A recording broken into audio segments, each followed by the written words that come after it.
மனதை வருடும் மயிலிறகாய் உங்கள் நேரத்தை இனிமையாக்க சித்ரா ஹரிதாஸ் அவர்களின் ஆடியோ நாவல் சேனலுக்கு உங்களை அன்புடன் வரவேற்கிறோம். அருமையான கதைகளை கேட்க சேனலை லைக் பண்ணுங்க, கமெண்ட் பண்ணுங்க, சப்ஸ்கிரைப் பண்ணுங்க, உங்க ஃப்ரெண்ட்ஸோட ஷேர் பண்ணுங்க. அத்தியாயம் 22. பகலவனின் படர்ந்த கைகள் பாரெங்கும் ஒளி பெற அழகான காலை பொழுது புத்துணர்வோடு பிறந்தது. வழக்கமாக மூவர் வீட்டிலும் பிரதானமாக மூவரும் சக்கரத்தை கட்டிக்கொண்டு சூழன்று வேலைகள் செய்து கொண்டிருக்க, ஏனையோர் அவரவர் வேலைகளை செய்து கொண்டிருந்தனர். மதிய உணவோடு காலை உணவையும் சேர்த்து தனியாளாக செய்து கொண்டிருக்கிறாள் சரண்யா. மதுரையில் கூட்டு குடும்பமாக சேர்ந்திருந்த போது கூட உதவிக்கென்று யாரும் வரமாட்டார்கள். அவளும் எதிர்பார்க்க மாட்டாள்.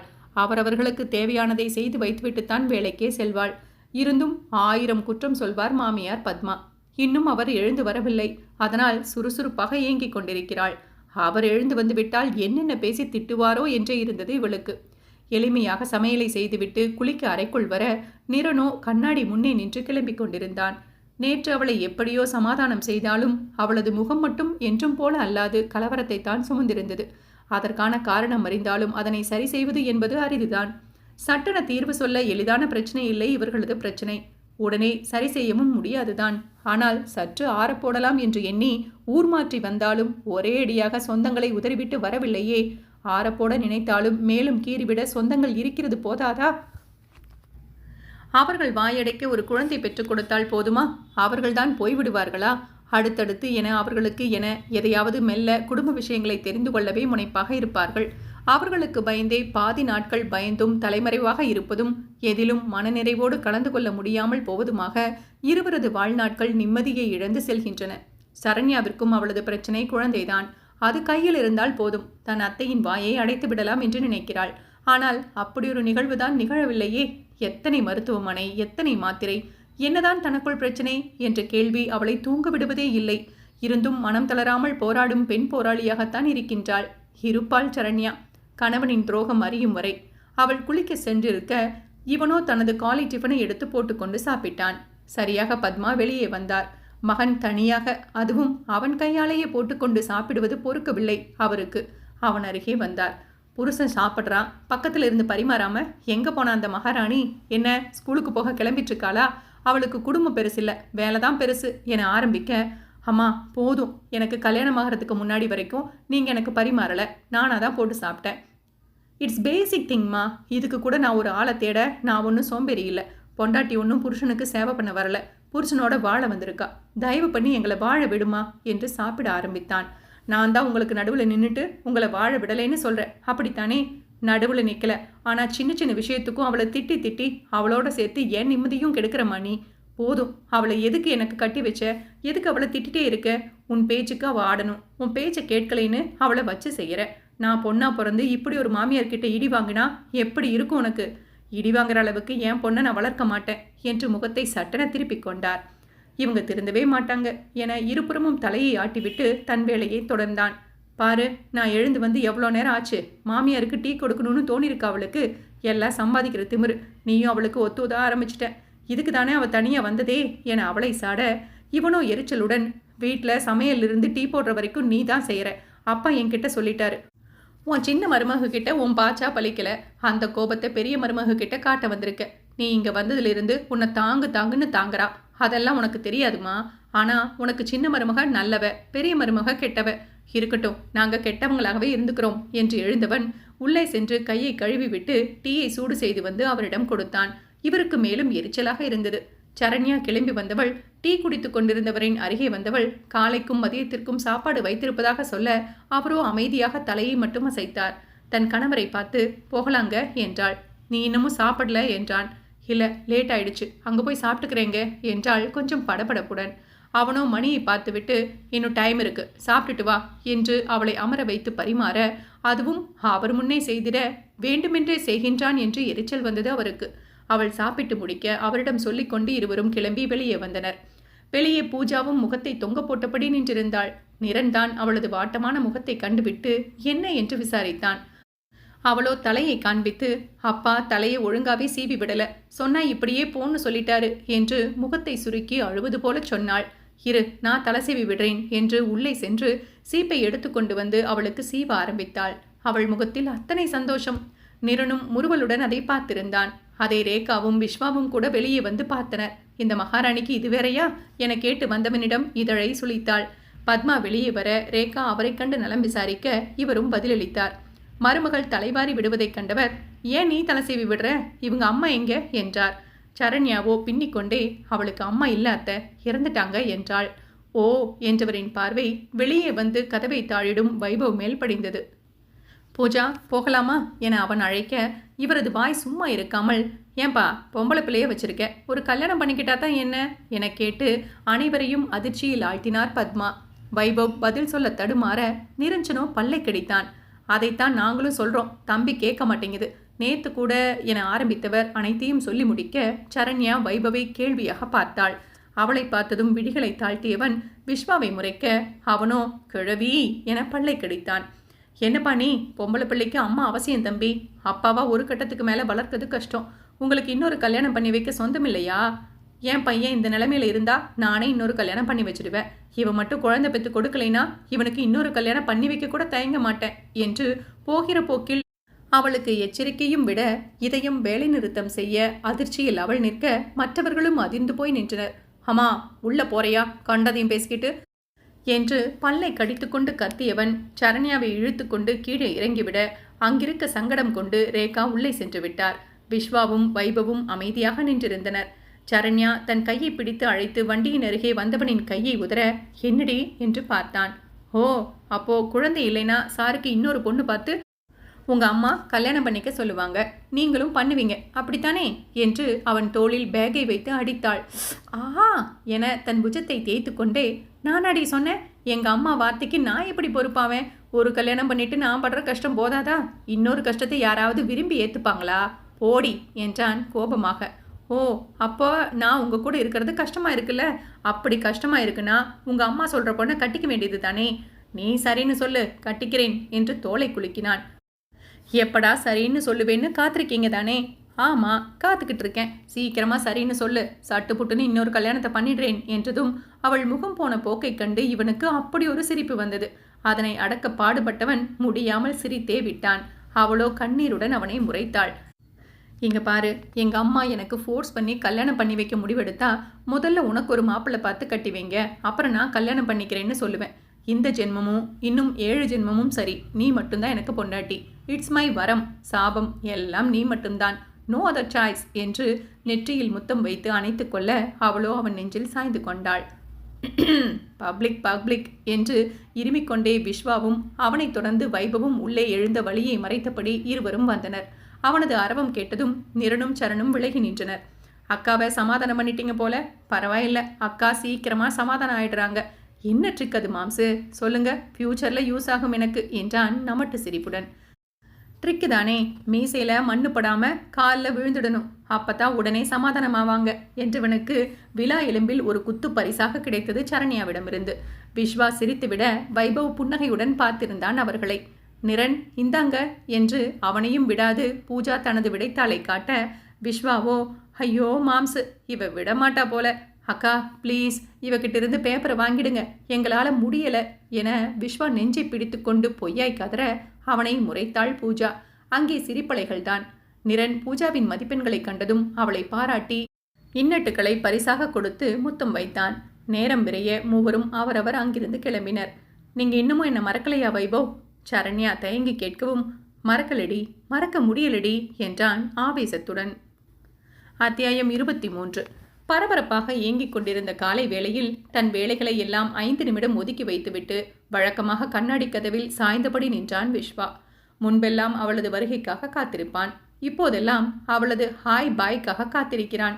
பெரிய முன்னேற்றம்தான் என சலித்து கொண்டு மனசாட்சி உரைத்தாலும் எனக்கு அது பெரிய முன்னேற்றம்தான் என்று அதை தட்டி உட்கார வைத்து விடுவான்.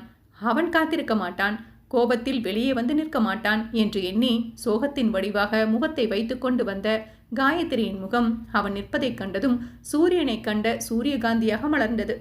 அதை தொலைவில் கண்டுகொண்டு உள்ளுக்குள் குத்தாட்டம் போட்டாலும் வெளியே விரைப்பாக கோபமாக இருப்பதாக தன்னை காட்டிக்கொண்டான். அவன் முன்னே வண்டியை நிறுத்தியவள் ஹாய் விஸ்வா என்று கையசைக்க அவனோ அங்கு அப்படி ஒருத்தி நிற்பதை கண்டு கொள்ளாது சாலையை வேடிக்கை பார்ப்பது போல பார்த்துவிட்டு உள்ளே சென்று விட்டான். அந்த நடிப்பை கூட நடிப்பு என அறியாது அவனது கோபத்தை மட்டும் கண்டு கொண்டு மனம் சுணங்கினாள். அவளது சுணக்கம் முகத்தில் அப்பட்டமாக பிரதிபலித்தது. அவன் சாய்ந்திருந்த கதவை 2 நிமிடங்கள் வெறித்தவள் வேகமாக உள்ளே வந்து பொத்தென தனது கைப்பையை போட்டுவிட்டு இருக்கையில் அமர்ந்தாள். அவளது அரவத்தில் இருவரும் கணினியிலிருந்து கண்களை அகற்றி அவளை பார்த்தனர். என்னடி, காலையிலேயே கோபமா இருக்க? குறுக்க நாய் எதுவும் வந்துடுச்சா? 2 கால் நாயா இல்ல 4 கால் நாயா? சொல்லு, எது உன்னை டென்ஷன் பண்ணது என அவளது கோபத்திற்கான பின்னணியை ஆர்வமாக கேட்டாள் புனிதா. அவள் கேட்கவும் தன் கைப்பையில் இருந்த நீர்போத்தலை திறந்து மடக் மடக்கென நீரை குடித்துவிட்டு தாடையை துடைத்தவள் முகத்தை பாவம் போல வைத்துக்கொண்டு, நான் ஒரு தப்பு பண்ணிட்டேன்டி, அதனால விஸ்வா என் மேல கோபமா இருக்கான் என்றாள். ஓ, அப்போ உனக்கு டென்ஷன் அந்த 2 கால் நாயாலையா என புனிதா அவளை வம்பிடுக்க, அவர் நாய்க்கின்னா பல்ல உடைப்பேன் என சீறிக்கொண்டு வந்தவளை கண்டு இருவரும் அதிசயித்தனர். ஓ, கதை அப்படி போகுதா என்று மீண்டும் அவள் இழுக்க, எப்படியும் போகல, ஒழுங்கா சொல்றதை கேளுங்கடி என்றவள் அனைத்தையும் சொல்ல இருவருக்கும் அவனது கோபத்தின் நியாயம் புரிந்தது. நான் விளையாட்டா சொல்ல போய் கோபமா பேசிட்டு வச்சுட்டான், அவனை எப்படி சமாதானம் பண்றதுன்னு ஐடியா கொடுங்கடி என்று கேட்ட காயுவோ அவர்களுக்கு புதிதுதான். சந்தோஷியும் புனிதாவும் அர்த்தமாக பார்த்து கொண்டனர்.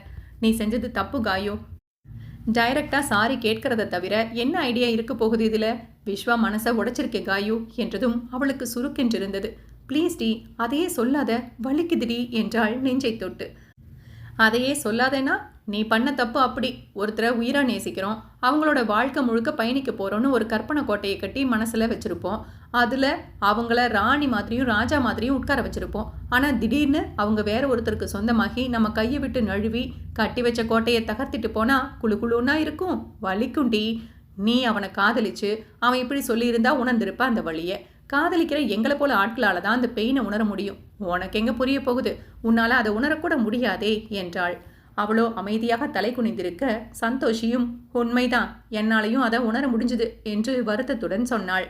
பாரு, கொஞ்ச நாள்ல பார்த்து ஆசையை வளர்த்துக்கிடவளே சொல்றா.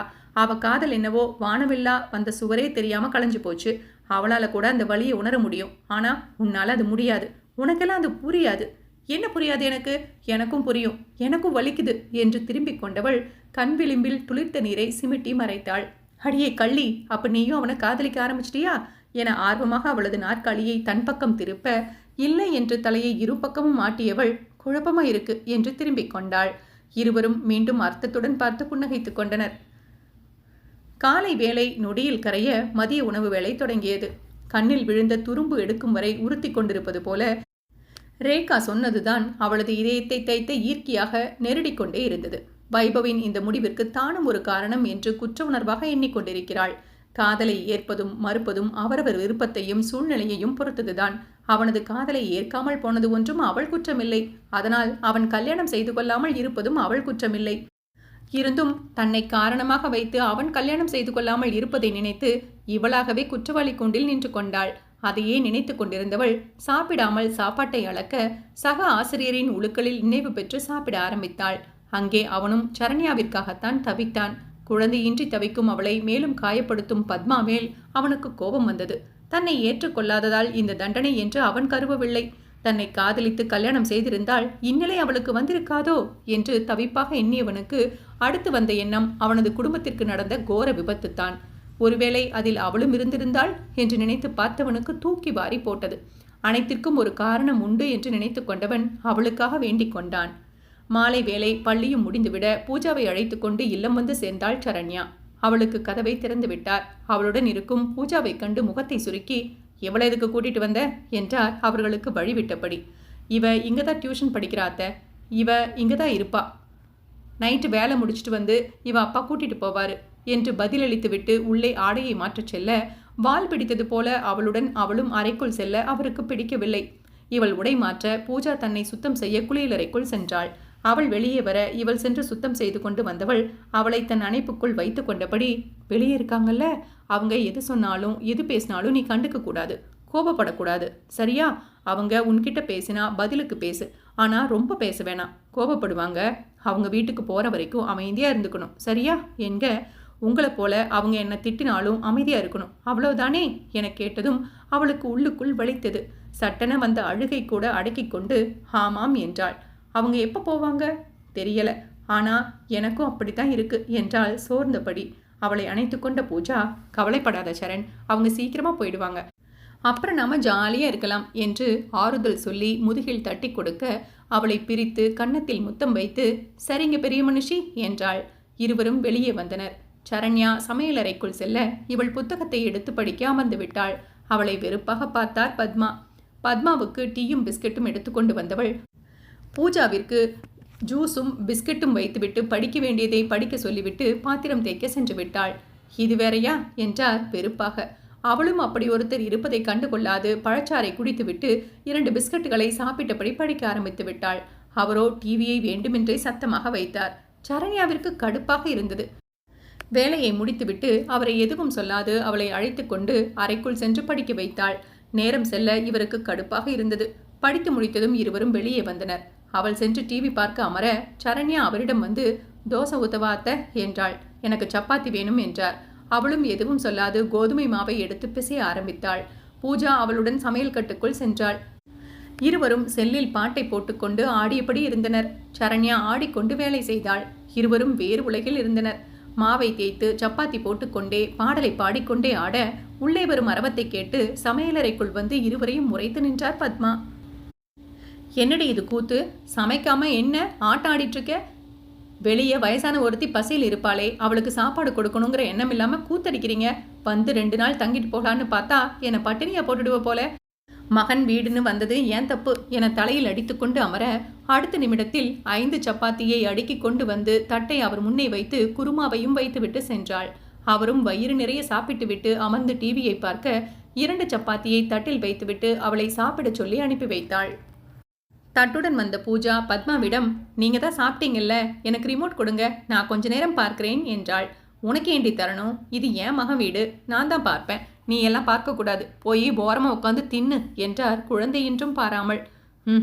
இது என் நிரன் வீடு, நானும் டிவி பார்ப்பேன் என்று அவரிடம் ரிமோட்டை பிடுங்க இருவரும் ரிமோட்டை இழுப்பதுமாக இருக்க இவர் விட்டதும் அது கீழே விழுந்து உடைந்து விட்டது. உடைந்த ரிமோட்டை கண்டதும் இவருக்கு கோபம் வர கன்னத்தில் சட்டென அடித்து விட்டார்.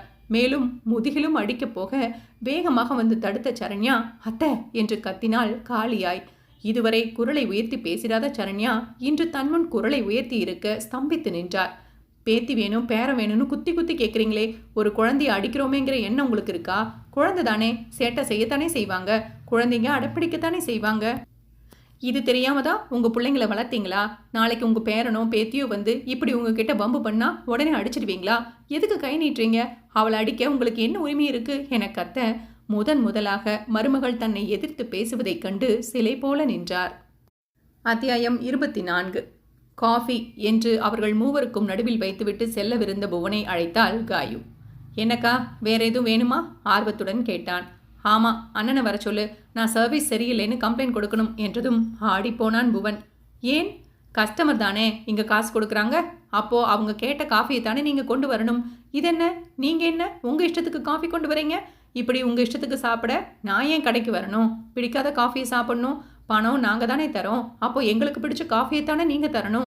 இங்க சர்வீஸ் சரியில்லை, நான் வைபவண்ணா கிட்ட கம்ப்ளைண்ட் பண்ண போறேன் என்று எழுந்தவளை கண்டு இன்னும் தூக்கி வாரி போட்டது அவனுக்கு. ஐயோ காயுக்கா, என் ஜோலியை முடிச்சிடாத, நீங்க ஆர்டர் பண்ண காஃபியை தானே கொண்டு வந்திருக்கேன், இதுல என்ன சர்வீஸ் சரியில்லைன்னு சொல்ற நீ? நான் தினமும் ஹாட் காஃபி தான் குடிப்பேன், அதை கொடுக்காம வெறும் காஃபி கொடுத்துருக்கீங்க. எனக்கு ஹாட் காஃபி தான் வேணும், இந்த காஃபியெல்லாம் எனக்கு வேணாம் என்று முரண்டு பிடித்து கொண்டு நின்றவளை ஒரு கணம் உறைந்து போய் நின்று பார்த்தான். விஸ்வா கோபமாக இருப்பது போல காட்டிக்கொள்ள அன்று முழுக்க அவன் அவள் கண்ணில் சிக்கவில்லை. மூவரும் காஃபி இருந்த கடைக்கும் வழக்கம் போல வர அவர்கள் மூவருக்கும் இன்று வெறும் காஃபியைத்தான் போட்டு கொடுத்தான். தினமும் அவளுக்கு மட்டும் லேட்டே காஃபியில் எதையாவது வரைந்து கொடுத்து பழகியவன் இன்று கோபத்தில் இருப்பதாக காட்டிக்கொள்ளவே வெறும் காஃபியை மட்டும் புவனிடம் கொடுத்து அனுப்பியிருந்தான். அவனும் வரவில்லை, காஃபியில் எதுவும் வரையவில்லை என்றதும் இவளுக்கு உள்ளுக்குள் எதையோ இழந்த உணர்வு, அதனோடு வலியும் கூட. ஆனால் அதே நேரம் அந்த வலியை அவள் நீட்டிக்க விரும்பவில்லை. அதற்கு இன்றே நிவாரணியை போட முடிவெடுத்து விட்டாள். அவனது இந்த விலகல் அவளை கொஞ்சம் ஆட்டி வைக்கத்தான் பார்த்தது. காலையில் அவனது பாராமுகம், அவன் விளையாடும் கண்ணாமூச்சி விளையாட்டு எல்லாம் அவளால் ஏற்றுக்கொள்ள முடியவில்லை. நேரடியாக திட்டிவிட்டு பேசிவிட்டால் தான் என்ன என்றிருந்தது அவளுக்கு. எதுக்கு இந்த தண்டனை என்றானது. அவனது இந்த செயல் எல்லாம் தண்டனை போல இருப்பதாகவே நினைத்து கொண்டாள். உடலளவில் வதைக்கப்பட்டவளுக்குள் இருந்த வலியை விட இது பன்மடங்காக இருப்பது போல உணர்ந்தாள்.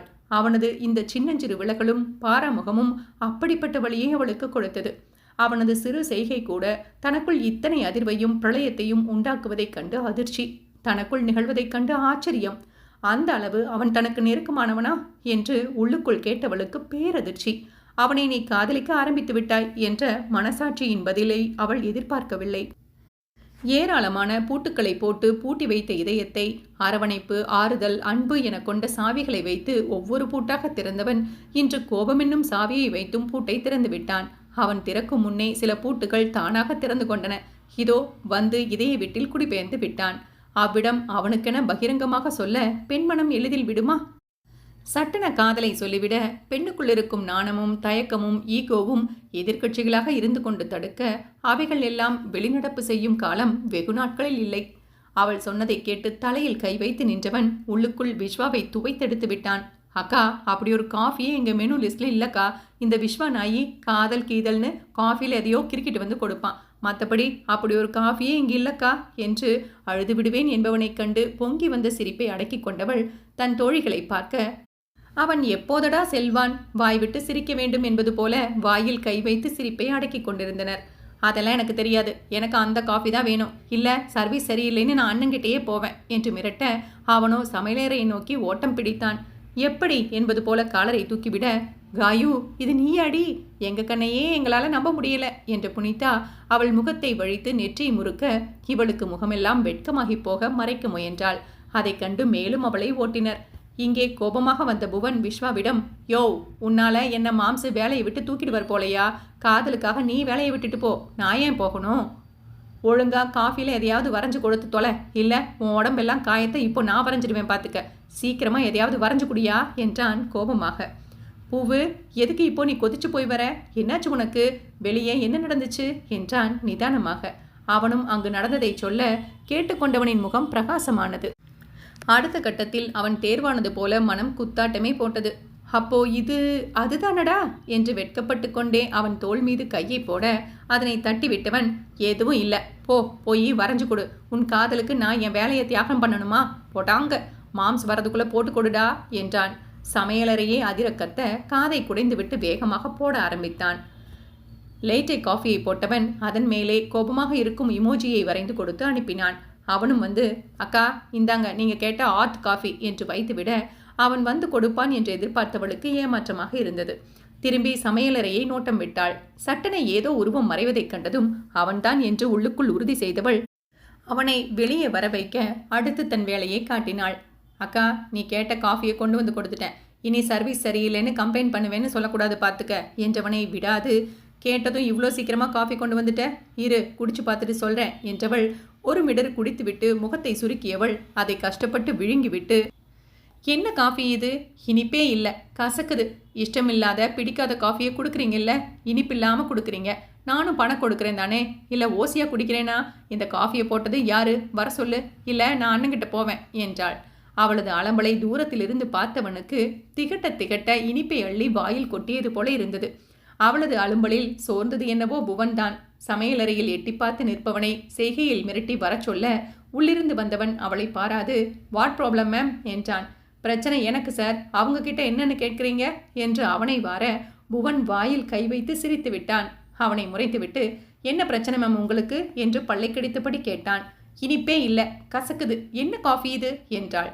மேம், நான் இனிப்பு போட்டேன், கசக்க வாய்ப்பே இல்லை என அடித்து சொல்ல, அப்போ நான் பொய் சொல்றேன்னு சொல்றீங்களா? இதுல இனிப்பு இல்லை என்று ஒற்றைக்காலில் நின்றாள்.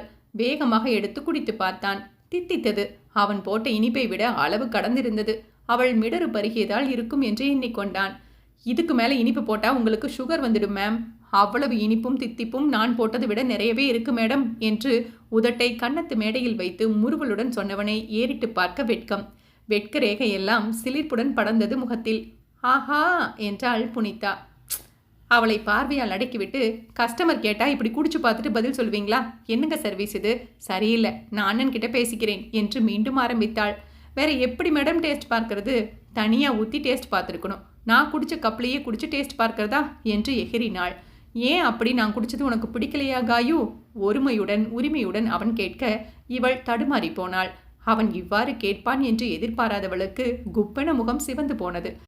அவனோ அவளது முகத்தில் படர்ந்த நாணச்சிவப்பை ரசித்து நின்றான்.